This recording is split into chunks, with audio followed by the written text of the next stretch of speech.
Yes guys, what is going on? Welcome back to another Sorare video. Today is the last video of this mini strategy series that I've created, going through my challengers, contenders and champions and under 23 strategies for this upcoming new era of Sorare. We've got 10 or so weeks left probably of this European season. We obviously of course have the summer leagues and then going into August where everything kicks back off for the European seasons. And so this video is under 23 based. It's all going to be about what am I doing with under 23s? Am I still playing it? Am I going to be prioritizing it? Where am I going to be playing my best cards? And so getting straight into things then, lads. The new UI we have on Sorare I think is great as a bit of a side point there. But of course, we're on the under 23 card rewards here. And going into rare level, I wanted to just kind of point out that I mentioned it in my honest thoughts video that I made of, the new Sorare that we have right now a few days ago. And having 2 stars at the top of this weekend's prize pool, which, we have loads of teams playing. Everything is basically back. And I thought having only 2 stars in this pool when, previous to this, we had under 23 rare plus running and under 23 rare. Rare Plus is completely gone. I did honestly think we'd see a few more stars given out on a week-to-week basis in under 23. We still have the cash for the, the top positions, which is fun. It plays down to 210 places at rare level, and it's given me something to think about in the sense of, where am I going to play my best under 23 cards? I really think we're going to see under 23 prioritize way less going forward as far as using your champion and even challenger good cards that are under 23 in that competition. I really do think we're going to see the likes of Bellingham, Wirtz, Musiala's, who are champion cards and good cards regardless of them being under 23, played in champion. I really don't think we're going to see, we will obviously see them in there, but I do think your Bellinghams, etc. are going to be played way more frequently in the champion divisions. And is that a good thing? In a way, yes, because it gives players who play under 23 that don't have those really good cards or really big names a chance to maybe compete. Who knows? We haven't seen what the new Sorare looks like yet. This upcoming game week is the first version of that. And so I don't know, I just thought, on that sort of side of things, having only 2 stars in there felt a little bit stingy, if I'm being honest. I thought we'd see a few more in there. The super rare rewards haven't really changed. Again, obviously we have the cash for the podium. There's a tier 1 in there for first place, tier 2 for 2nd and 3rd, and down to 6th. And then we've got down to tier 5s between 26th and 33rd position, which is quite similar, I think, to what we previously had. Not much has really changed there as far as how many rewards are given out. At limited level, we've got 12 stars. Again, the cash for the top 3 positions, paying down to 950. Again, I think things haven't really changed too much there either. Honestly, I don't think having 2 stars in under 23 rares changed from previous, because I do think they've always given out 2 stars in under 23 rare. But what I mean is not having under 23 rare pro anymore, where they did give out multiple stars every weekend. Of course, those stars have now been distributed elsewhere, but I just assumed that a few of them maybe would pop into under 23 rare. Maybe, 2 or 3 more, now that there's only 1 rare under 23 competition, not 2 like previously. And right now, there's just under 1,000 players actually in under 23 rare.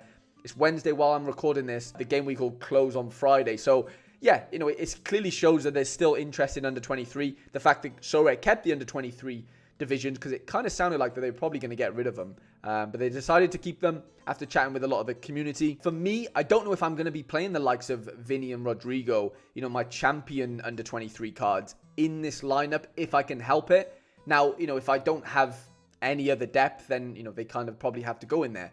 But if I do have the depth, then I will probably, try and play them elsewhere. As far as super rares go though, lads, so we'll do super rares first, then rares. I am really still interested in going pretty hard at under 23 super rare for the remainder of this European season. I only have 1 under 23 goalkeeper. That is Toblason. And in the Belgium League, they've split up now, and Toblason and his team has quite a lot of favourable fixtures for the remainder of this season. So I am going to prioritise under 23 super rare a lot for these next few weeks. I have a decent amount of depth in defense. We've got Teze, Balki, Whittle, Ramos Mingo's been really good, Al Karauni, Nico's been half decent. Owen Beck's probably my best under 23 defender, but he's injured right now, which is just, of course, incredibly annoying. In midfield, again, I'd argue we do have quite a bit of depth. Timber, Yari, RIP Yari, Julian Bass, Suzuki. We've got Santi Rodriguez in there, Serrano when he's fit, and Maya, Connor Barron in there as well. Arakai's been pretty decent as well in the J-League. And then at forwards, we've got Dalinga, Balikwisha. We've got Vitesse, who's been half decent. Brennan Johnson, Sondre Hansen, Akida. We've got, I'd argue we have enough depth to compete at under 23 Super Rare. We don't have anyone incredible. We don't have any star rares, I wouldn't argue. But right now, for the under 23 competition, there is no divisions. We have been told that there will be divisions from August onwards, which I think is pretty fun. And we will have multi-entry from August onwards. So, between now and August, you can only play one under 23 rare team, one under 23 super rare team, and, one under 23 limited team, which is what we've been able to do anyway. But I do think the dynamics might change next season where we do have divisions. And my strategy probably changes there as well. I probably will play 3 under 23 rare lineups potentially. I probably won't play 3 or even 2 super rare under 23 lineups. I'll probably just stick with 1. But with the amount of under 23 rare cards that I have, it just makes sense for me to try and play as many in those divisions once they come out. At forwards, as you can see, we've got Vinny. We won Tel yesterday, which should be a good win for next year. Ferreira, Rodrigo, Savio, Elanga. Brennan in there, Caicedo, Sulemana when he's fit. We have a few really good under 23 forwards in there. At midfield, you've got Zaya Emery, Pedri, Sloboslai, Enzo, Oscar Gluch. We've got Tony Fruk in there, Ramon Sosa. We definitely have good depth in midfield, I would say. I'd say we're relatively covered there. But, only being able to play one under 23 rare team for the remainder of this season and up until August, a lot of my under 23 cards are going to be used elsewhere. Whereas before I could play, under 23 rare plus and under 23 rare. Now we don't have that luxury. So I will have to really work out where I want to play my best cards because, for example, at goalkeeper, this weekend, Riker have an incredible fixture against Rudez, right? I'm probably going to play that Riker stack in contenders in season because I just think there's more upside in a fixture like that for Labrovic and the outfield in season Riker cards I have that aren't under 23. I think it makes sense to go out and try and win some cash. Whereas in under 23, you're only winning cash for the top 3 prizes in under 23 rare. So I do think there's situations where I will be playing better goalkeepers in the regions, whether that's contender, challenger, or champion. Labrovic probably plays in contenders this weekend, and Costa probably plays in challengers. So, I have a decent variety of under 23 goalies I can chop and change. I only have one summer goalie, and that is Chris Brady. I probably would like to maybe strengthen there. And be able to use Brady outside of an MLS team. And then if we were going in to build our super rare team for this weekend, it would look something like Toblason in goal, probably go Santiago Ramos Mingo in defense. Timber probably gets the midfielder spot. Dalinga's been on fire, so I'm going to trust him this weekend, I think. And then for the extra position, I'd probably go with Connor Barron, at home to Ross County. Captain Timber. That would probably be the team I would rock this weekend at under 23 Super. And then as far as rares go, like I said, it all depends on where I'm going to play the other cards, if that makes sense. So, Labrovic is a AAA. Well, I'm probably going to use that AAA fixture in contenders, like I've said. Similar with Costa in challenges. So, I'd probably go in and play Bazunu this weekend, actually. I think he has a double fixture, so he goes in there at home to Middlesbrough, which, is still a good fixture. Villarasa maybe in defense, who's been great for me since coming in. Maybe Ramon Sosa in midfield at home to Velez. This is the contemplation I mean. I have a Rodrigo, I have a Caicedo.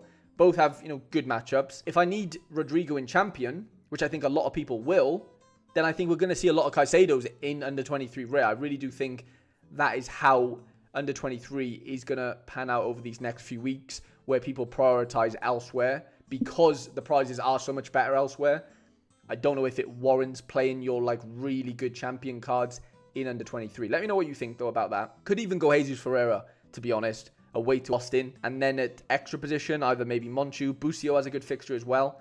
Probably go Busio actually. And Captain Busio maybe as well. He gets the armband there. 71 lineup strength score. It's nothing crazy, but that is the type of lineup I think we're going to be seeing a lot in under 23 going forward. I do think we're going to see less of those champion cards in there, which might make it easier, which is good for everyone, I guess. And so yeah, let me know what you think, lads. I am definitely still prioritizing under 23. That's where I've had my most fun on this game. I've loved playing under 23 Rare Pro over these last few years. I know under 23s don't feel as luxury or fun maybe on the surface of things because the prizes are so much better elsewhere. I still think there will still be a ton of fun, and when August comes around, divisions, I think that'll make under 23 way better, having multi-entry as well. So I am definitely still going to keep a load of my under 23 rare cards to play multi-entry in August, but for the time being, we can only play one team, right? So I do think a lot of the contender and challenger boys will make up my under 23 rare team.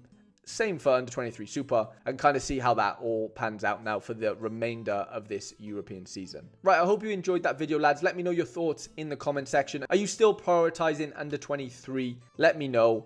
Hope you have a great day. Hope you have a great game week, and I shall see you guys in the next video.